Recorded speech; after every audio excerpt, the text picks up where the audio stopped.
tapi lebih banyak usaha-usaha yang mandiri. Oke.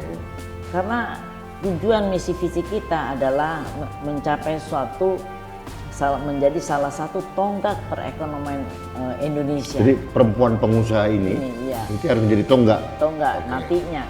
Karena apa? Kalau kita produk-produk kita baik, kita bisa jual di daerah maupun nasional maupun ke luar negeri, kan menjadikan devisa.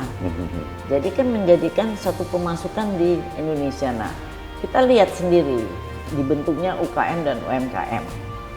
Pada waktu itu belum gencar tentang UKM dan UMKM, tapi Perwira sudah lakukan itu lebih dahulu, dan kita sudah menggunakan di dalam anggaran dasarnya adanya digital.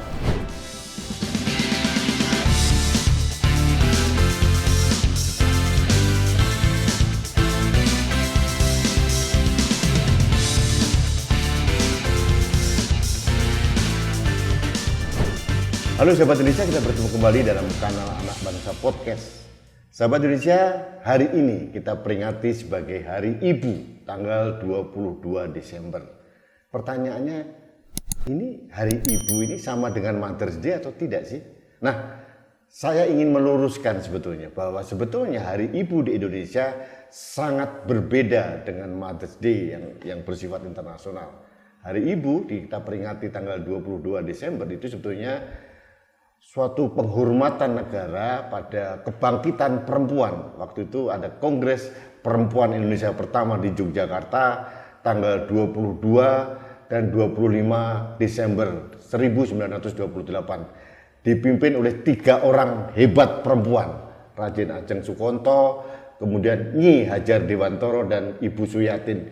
Ini ketiga beliau ini adalah motor penggerak Kongres Perempuan Indonesia, sehingga pemerintah tepatnya tahun 1959 menetapkan Hari Kongres Perempuan tanggal 22 Desember sebagai Hari Ibu. Namun dalam perjalanan waktu, khususnya akhir-akhir ini era media sosial, pemaknaan Hari Ibu menurut saya sedikit terdegradasi, seolah-olah hanya sekedar penghormatan seorang anak suami kepada ibu atau istri. Padahal sebetulnya itu hanya salah satu bagian dari makna dari Hari Ibu, karena itu adalah kebangkitan perempuan Indonesia. Karena tidak semua perempuan Indonesia menjadi ibu, itu masalahnya. Nah, untuk meluruskan hal ini saya akan mengajak Anda berdiskusi dengan tokoh perempuan Indonesia. Wah, ini kalau orang Indonesia tidak mengenal beliau itu keterlaluan. Beliau adalah Associate Profesor Dr. Haji Elsa Sharif, sarjana hukum. Saya tidak membaca semuanya, kepanjangan. Beliau adalah pengacara senior dan beliau adalah ketua dari Perkumpulan Perempuan Wira Swasta Indonesia atau Perwira. Nah, saya ajak beliau datang untuk podcast untuk meluruskan banyak hal, dan saya akan minta kepada beliau untuk perspektif beliau terhadap perempuan Indonesia itu seperti apa. Bu Elsa, selamat datang di kanal podcast. Jadi baru pertama kali saya ketemu beliau, kaget juga karena biasanya saya melihat di TV. Sekarang hadir di depan saya. Apa kabar Bu Elsa? Baik, alhamdulillah. Nah, yang pertama saya mengucapkan Hari Ibu. Nah, ini Ibu Elsa bagi saya adalah sosok seorang perempuan yang menurut saya pantas menjadi inspirasi untuk Indonesia. Perempuan, seorang ibu juga, seorang istri, dan seorang perempuan yang sangat berdaya, pengusaha juga. Nah, pertanyaan saya sekarang, apa makna Hari Ibu bagi seorang Elsa Sharif?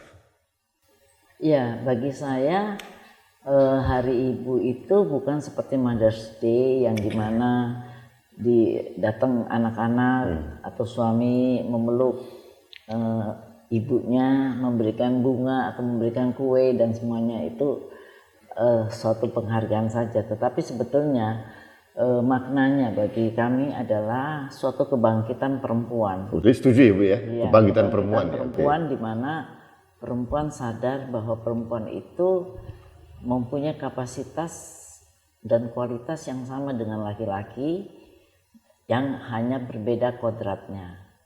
Jadi karena itu saya merasa berterima kasih dengan adanya kebangkitan perempuan pada tanggal 22 Desember 1928 itu membuat Indonesia berbeda dengan negara lain.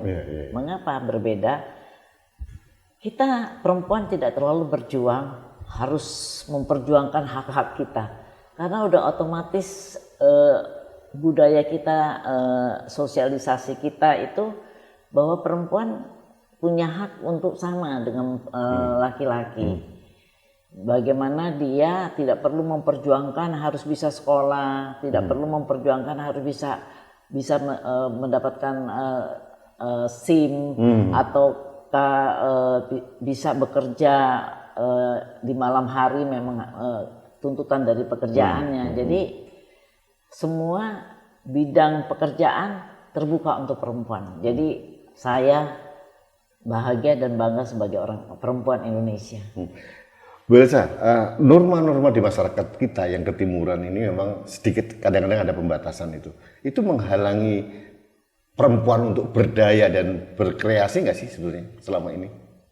Budaya kita yang ada sekarang ini saya merasa tidak menghalangi. Nyatanya saya bisa pada posisi yang sekarang. Saya bisa sebagai lawyer, saya bisa sebagai pengajar, saya bisa berusaha. Tidak ada yang menghalangi saya, baik keluarga maupun masyarakat. Semua menerima dengan baik. Artinya negara tidak ada barrier sama sekali. Tapi ada segelintir itu kan biasa ya. Karena memang ada yang ekstrim. Ini tujuannya memang bagus supaya memang kita jangan jadi free seperti Eropa sehingga tidak ada hal-hal yang membatasi kita di dalam bekerja. Agama dan budaya itu penting untuk membatasi orang tidak liar. Itu yang. Jadi kesetaraan gender yang diperjuangkan oleh para ibu-ibu kita dulu dan sekarang sudah terjadi, itu berbeda dengan gerakan feminisme. Beda. Kalau feminis kan itu mau sama dengan laki, semuanya mau dikerjakan sendiri. Lah saya nggak mau jadi laki, terus terang. Saya nggak mau disuruh bekerja angkat karung, angkat beras, nggak mau. Saya mau akal pikiran saya, kreatif saya sama dengan laki. Kelembutan perempuan masih harus. Tapi harus kodrat saya tidak mau rubah, tetap harus manis, tetap dandan. Tetap bisa tampil cantik, padu padan. Iya, nggak mau kita jadi laki-laki saya. Terus terang. Artinya kesetaraan gender itu bukan merubah seorang perempuan persis seperti laki-laki, tidak. Tidak. Ya. Jadi kita harus tetap perempuan. Kalau kita menikah, kita menjadi manajer di rumah tangga, pimpinan tetap. Kalau keimanannya, kebetulan saya seorang muslim, keimanan berdoa, sholat dan sebagainya. Nakodanya tetap laki-laki. Tetap laki-laki. Itu kan udah kodrat. Itu kan dari Allah, jadi kita nggak bisa rubah. Dan kemudian, tetapi berkaryanya kita tetap kita bisa sama, dan malah perempuan tuh lebih banyak multitasking. Iya kan? Yes. Jadi bisa masak, bisa ngurus rumah tangga, bisa harus segalanya. Iya. Dan kadang-kadang mengalahkan laki-laki. Cuman mungkin daya tahan berbeda gitu. Laki-laki lebih strong ya. Artinya masalah kesetaraan peran atau masalah perjuangan gender ini di Indonesia sudah selesai sih gitu kalau menurut saya.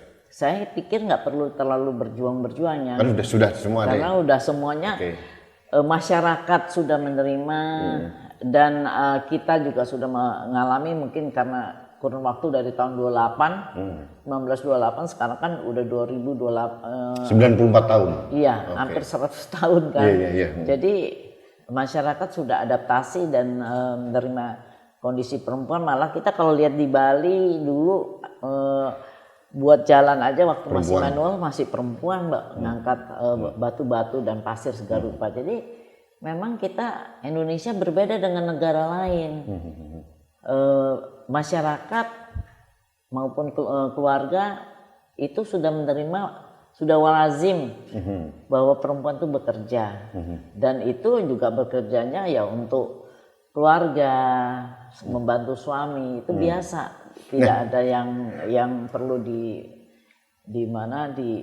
protes lah. Iya, Bu Elsa, kembali ke Hari Ibu. Nah, kenapa ada pergeseran makna Hari Ibu? Di mana mulainya dan siapa yang salah sebetulnya? Pemaknaan Hari Ibu oleh sebagian masyarakat, teman-teman kita masih hanya seperti Mother's Day gitu. Kenapa terjadi? Ya karenanya sebetulnya begini, kan masalah globalisasi ya, dan kita ini banyak niru-niru sok bule gitu ya. Dipikir orang Eropa, orang bule itu lebih hebat dari kita, padahal enggak.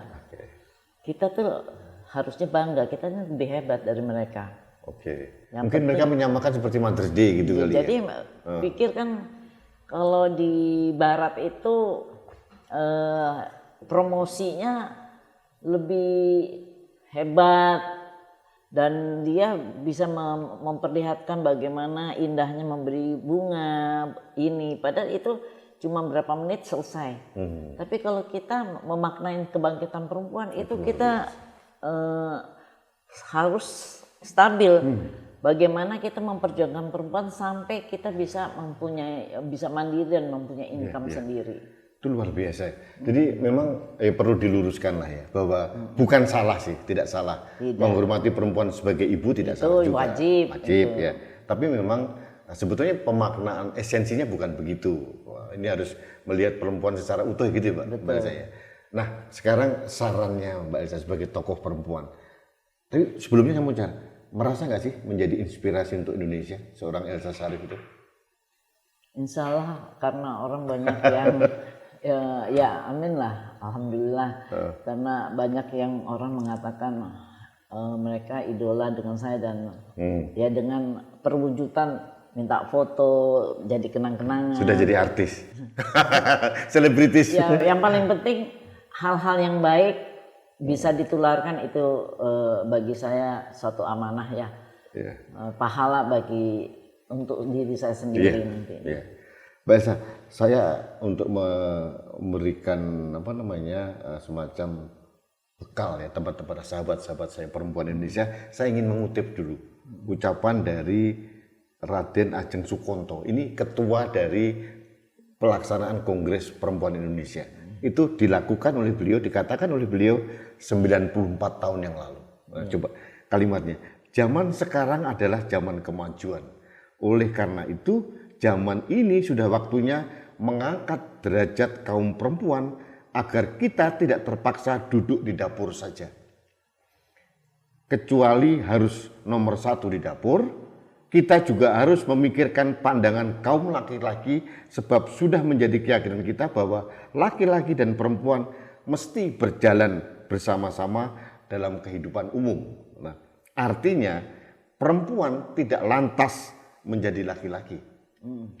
Perempuan tetap perempuan, tetapi derajatnya harus sama dengan laki-laki.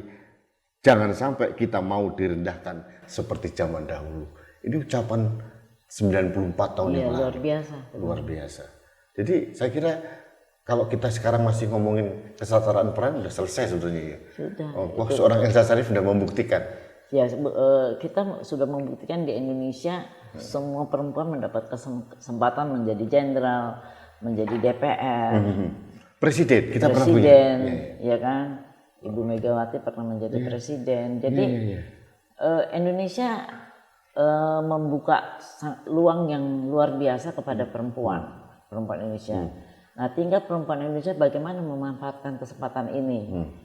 Jangan kita malas. Kita harus. Bu Elsa, perempuan itu kan bagi saya adalah ibu generasi ya. Generasi kita mau jadi apa tergantung seorang perempuan. Iya betul. Benar kan ya? Nggak ada halangan. Ya, artinya saya melihat bahwa indikator keberhasilan seorang perempuan adalah bagaimana dia bisa mengantarkan anak-anaknya menjadi orang yang lebih hebat gitu. Anda setuju itu? Ya, itu setuju. Tapi tidak sekedar mengantarkan saja, dia sendiri harus berkualitas. Kenapa? Ibu itu harus berkualitas sesuai dengan hasil penelitian dari seorang profesor yang mengatakan bahwa kecerdasan anak itu berasal dari perempuan. Jangan gitu dong, saya laki-laki. Iya, itu lain. Tapi kecerdasan itu memang dari perempuan ya? Dari perempuan. Secara saintifik ya? Secara saintifik itu perempuan. Walaupun memang ada itu. Tapi fisik dan apa itu dari laki-laki. Tapi utamanya ya, kan ada berapa persen ya. Utamanya itu perempuan. Jadi kalau perempuan itu tidak mencerdaskan dirinya dia sendiri. Dan dia tidak menuntun anaknya untuk menjadi cerdas. Itu sesuatu yang bisa gagal. Karena laki-laki itu punya sifat tersendiri yang dia mencari uang. Dan perempuan mendidik anak, tetapi bukan berarti harus di rumah saja. Jadi perempuan itu selain mendidik anak, mengasuh anak, tapi dia juga harus mencerdaskan diri sendiri dengan cara punya aktivitas, bekerja atau kuliah dan segalanya, sehingga dia sekarang kan udah anak-anak itu diajar juga sama ibunya. Nah, bagaimana dia mengajar anaknya kalau ibunya sendiri nggak ngerti? Jadi memang. Jadi perempuan harus berkualitas ya? Berkualitas, baik dia sebagai ibu maupun sebagai perempuan. Karena dari zaman dulu juga tidak semua perempuan itu menikah. Iya, saya punya nenek-nenek saya juga dulu karena bekerja dia tidak menikah sampai akhir hayatnya. Dan juga ada yang seorang perempuan yang menikah tapi belum tentu punya keturunan. Jadi kalau ibu kan kesannya ada anaknya. Sedangkan maksudnya kita ini hari ibu ini kan untuk semua perempuan. Nah, Mbak, sorry, ini selaras nih pandangan seorang Elsa Sharif tahun 2022 selaras dengan ucapan salah satu peserta Kongres Perempuan Indonesia tahun 1928. Namanya Ibu Jami, ini dari Perkumpulan Dharma Laksmi. Beliau mengatakan begini, tak seorang pun akan termasuk kepandaian dan pengetahuannya yang ibunya atau perempuannya bukan seorang perempuan yang tinggi kualitas dan kemampuannya. Jadi sama kan selaras, bahwa seorang itu perempuan itu harus mempunyai kemampuan dan kualitas yang tinggi untuk melahirkan generasi yang hebat. Nah, yang ini agak maju sedikit. Tahun 2045 kita menjadi Indonesia Gemilang. Kalau menurut perkiraan dari BPS, kita mempunyai penduduk sekitar 320 juta. Nah, 207 juta diantaranya ini, Bu Elsa, ini adalah usia produktif. Itu umur 15 sampai 64. Nah, ini kan ada peranan perempuan untuk melahirkan generasi hebat itu. Pandangan seorang Elsa Sharif? Ya benar, karena kita terlepas dari yang punya anak ataupun tidak punya anak, tapi sebagian yang punya anak ini kan sebagian besar ya, sehingga anak itu dididik dari rumah, dan yang mendidik itu adalah seorang ibu. Walaupun ada tanggung jawab dari bapak, tapi bapak kan lebih banyak dia bekerja di luar, sehingga kalau ibu tidak berkualitas, ibu tidak bisa mendidik anaknya menjadi berkualitas juga. Jadi generasi yang baik adalah dari sumbernya adalah dari seorang ibu yang berkualitas. Jadi intinya di keluarga. Keluarga itu adalah madrasah terbaik. Iya, betul. Nggak mungkin anak itu ditaruh di sekolah gurunya yang jadiin anak itu baik, nggak bisa. Karena lanjutan dari pelajaran di sekolah itu ibunya juga ikut ngajar. Sampai sekarang ibu ikut ngajar. Jadi saya melihat, karena sekarang kan matematikanya baru, dulu saya juga ngajar berhitung. Nah sekarang kan matematika itu anak saya yang perempuan yang ngajar anaknya pun dia juga belajar sampai kepalanya pusing juga ngajarin anaknya. Jadi memang harus demikian. Karena lebih banyak dia dekat dengan ibunya untuk bisa beraktivitas, karena mungkin di sekolah dia karena rame-rame dia malu bicara, malu bertanya dengan gurunya. Nah, ibu ini yang harus meneruskan pelajaran itu. Ya, jadi artinya memang untuk menyiapkan generasi itu peranan ibu. Ibu sangat besar, mungkin 80% lah. Ibu ya. Oke, saya setuju, saya agree. Nah, Mbak Nyuwun Sewu, bukan saya mau ngomongin politik enggak, tapi kenyataan realita itu sebentar lagi kita memasuki tahun politik. Tahun 2024, tapi biasanya setahun sebelumnya sudah panas nih. Nah, menurut data dari KPU, pemilih perempuan lebih banyak ternyata. Betul. Nah, menurut seorang Elsa Sharif, bagaimana seorang perempuan bisa berkontribusi untuk memilih pemimpin yang terbaik untuk mewarnai Indonesia seperti itu? Saran seorang Elsa Sharif seperti apa?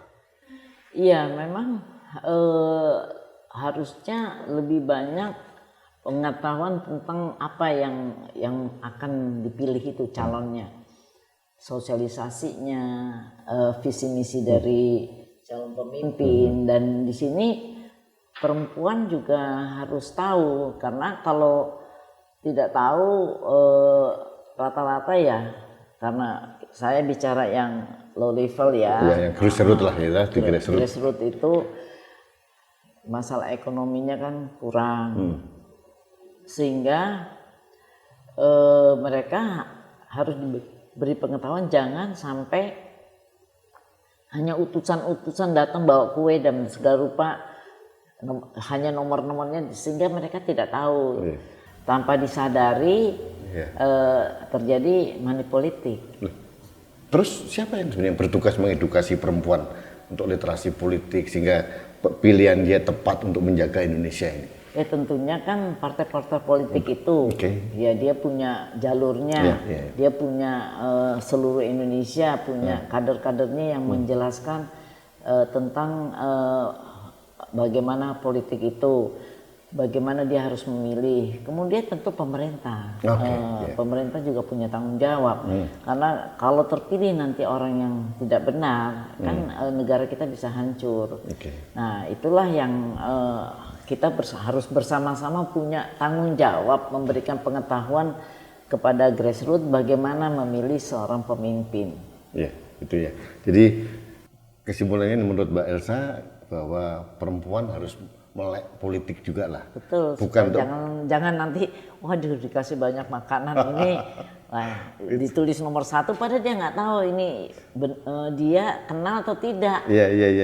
Cuman dia lihat itunya aja, hadiahnya. Jadi pentingnya ya, jadi artinya jangan sampai kita kenikmatan sehari 2 hari, kita menderita 5 tahun nih. Betul. Ya. Jadi sahabat Indonesia, melek politik bagi perempuan penting, literasi politik penting. Jadi menurut Ibu Elsa, tugas itu adalah tugas dari partai politik, juga tugas dari negara dan pemerintah untuk mengedukasi perempuan. Nah, saya terakhir ini, sesi terakhir, karena Ibu Elsa ini adalah Ketua Umum Perwira. Saya agak kepo ini, Perwira itu pembedanya dengan organisasi perempuan yang lain, yang pengusaha juga ada, apa pembedanya? Perwira. Ya, kita kan namanya Perwira itu adalah singkatan dari Perkumpulan Perempuan Wirausaha Indonesia. Jadi yang terkumpul di dalam perkumpulan kita adalah perempuan yang punya usaha. Jadi tidak karena dia pejabat, karena dia punya duit, punya uang besar, sehingga dia memimpin organisasi ini. Tidak. Bukan begitu? Bukan, tetapi yang masuk dalam Perwira adalah perempuan-perempuan yang punya usaha. Usaha apa aja, tapi lebih banyak usaha-usaha yang mandiri. Karena tujuan misi visi kita adalah mencapai menjadi salah satu tonggak perekonomian Indonesia. Jadi perempuan pengusaha ini itu harus menjadi tonggak. Nantinya. Karena apa? Kalau kita produk-produk kita baik, kita bisa jual di daerah maupun nasional maupun ke luar negeri, kan menjadikan devisa. Jadi kan menjadikan satu pemasukan di Indonesia. Nah, kita lihat sendiri dibentuknya UKM dan UMKM. Pada waktu itu belum gencar tentang UKM dan UMKM, tapi Perwira sudah lakukan itu lebih dahulu, dan kita sudah menggunakan di dalam anggaran dasarnya adanya digital. Orang semua ketawa, ngapain pakai digital? Nah sekarang nyatanya apa yang saya katakan benar kan? Dengan COVID ini semua pakai digital, dan kita sudah lakukan hal itu karena saya pikir kalau kita menggunakan show force, masuk kumpulkan orang ke satu daerah ke satu, itu biayanya sangat tinggi. Tapi kalau kita pakai digital, pakai video call atau sekarang pakai Zoom, kan kita bisa berbicara dengan bebas dengan harga yang murah. Gitu. Artinya perempuan pengusaha atau wira swasta yang di perwira ini harus melek teknologi. Benar, dan kita juga namanya ada sistem ekonomi, sedikit mungkin kita keluarkan biaya, sebanyak-banyaknya keuntungan kita berikan. Itu bedanya kita. Kalau yang lain kan seperti usaha sosial, jadi nirlaba. Kalau kita harus pakai laba, bagaimana kita bisa berusaha mengembangkan pendidikan, pelatihan dan sebagainya kalau anggota kita tidak sejahtera, kita tidak dapat menghasilkan keuangan bagi keluarganya maupun jadi daerah. Added value dari anggota perwira berarti dia mendapat keuntungan juga dari usahanya. Apa yang dibantu dari perwira? Perwira adalah kita kan kerjasama memberikan akses marketing, akses permodalan, permodalan dan kemudian kalau ada acara apapun kita bawa festival dan sebagainya. Jadi kan semuanya kita nggak memberatkan negara mencari pekerjaan, tidak. Justru kita membuat suatu pekerjaan dapat penghasilan, malah dia bayar pajak kan untuk negara. Itulah yang jadi berkontribusi untuk negara, karena itu saya bilang salah satu tonggak perekonomian negara. Jadi sebenarnya perwira ini seperti inkubator juga buat pebisnis di anggota-anggotanya ya. Betul. Ya. Mbak Elsa, ada berapa perwakilan di Indonesia ini? Kita malah kita banyak sekali, cuman tinggal satu aja yang belum. Semua provinsi? Semua provinsi dan kabupaten kota itu kita penuhi semua karena memang kan perempuan-perempuan yang UKM itu banyak sekali. Malah yang terbaru dari Papua kita semuanya ada perwakilannya lengkap. Jadi karena mereka kan jualan ya. Istilahnya saya itu di perwira, semua perempuan wirausaha ini berjualan, mempunyai produksi, berjualan, dan kita harus mengetahui tentang manajemen dari hulu. Itu diajarkan juga dari ada pendidikan dan kita langsung dibawa Kementerian Koperasi. Kerjasama dengan pemerintah juga. Terus Dekranasda. Terus kemudian bagaimana kita melakukan misalnya branding. Mereka mesti tahu branding. Terus sekarang mulai lagi yang lagi populer halal karena kita sertifikasi halal. Hal-hal gitu semuanya kita tidak bicara politik, kita non partisan. Tapi kita semuanya hanya ekonomi. Jangan-jangan karena sudah 38 provinsi ada, mau jadi partai nanti enggak ya? Enggak, yakin? Kita yakin. Karena saya orang jarang memikirkan tentang bagaimana mensejahterakan masyarakat, terutama perempuan. Dan perempuan ini saya anjurkan bisa lebih kaya dari pegawai negeri jika sungguh-sungguh melakukan suatu usaha. Sebagai contoh kan saya juga tidak pernah kerja di pemerintah, kerja sendiri. Nyatanya ternyata terbukti ya. Nyatanya ya lumayan lah ya, alhamdulillah. Elsa Sarif kok lumayan, lebih dari lumayan Mbak. Bu Elsa, terima kasih, ini luar biasa. Yang penting ada pencerahan buat Indonesia. Saya berikan kesempatan seorang Elsa Sarif untuk menyapa perempuan Indonesia di Hari Ibu ini. Monggo Pak, silakan. Ya, assalamualaikum warahmatullahi wabarakatuh. Salam sejahtera bagi kita semua. Halo ibu-ibu dan perempuan-perempuan Indonesia. Bangkitlah dan teruskan perjuangan dari perjuangan kebangkitan Indonesia, perempuan Indonesia di tahun 1928. Karena kita punya kemampuan, akal dan perasaan yang sama diberikan oleh Allah Subhanahu wa Ta'ala. Jadi kita bisa berjuang, kita bisa sama dengan laki-laki, tetapi dalam memberikan karya dan karsanya, bukan sama dengan laki-laki karena kita berbeda kodrat. Karena itu yang paling penting bagi perempuan Indonesia adalah tekad yang kuat, stabil dalam usaha untuk mendapatkan kemandirian perempuan, karena tanpa mandiri kita bisa dilecehkan oleh laki-laki. Bahaya, ini laki-laki loh.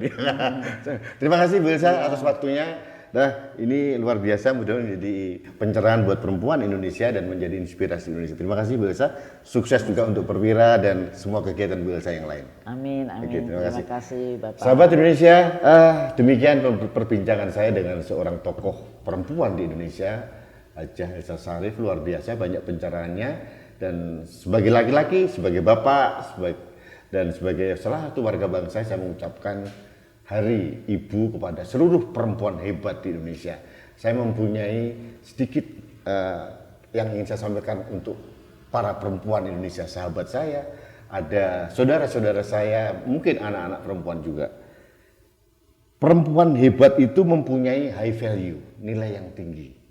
Memiliki nilai yang tidak tergantung hanya pada fisik semata, tapi mempunyai prinsip yang teguh, ilmu yang tinggi, skill, kepribadian yang kuat, sikap rendah hati, mandiri, dan perilaku yang baik. Fokuslah pada pengembangan diri. Anda akan dihargai bukan karena Anda seorang perempuan, karena Anda berkemampuan. Itu menurut saya. Terima kasih. Sekali lagi selamat Hari Ibu. Sampai bertemu kembali dalam kanal Anak Bangsa Podcast selanjutnya. Sampai jumpa.